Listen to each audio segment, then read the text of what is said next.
हरि बोला हरि बोला हरि बोला योगिनश्चैव पश्यन्तात्मानवस्थितं जग्नो प्राकृतात्मानो न पश्यन्ति चेतसः गदादित्वं गतं तेजो जगद्भासयतेऽखिलं यच्छं रामसि यच्चाग्नो तत्तेजो विद्धिमामगो कामाविश्वच भूतानि धारयादहमोजसा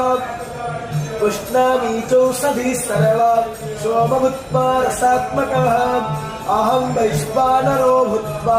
प्राणिनं देहमाश्रितः प्राणपानः समायुक्ता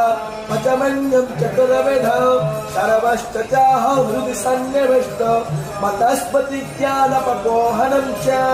वेदैश्च सर्वैरहमेव विद्यो वेदान्तकृद्वेदविदेव चाहो द्वावैमो पुरुषो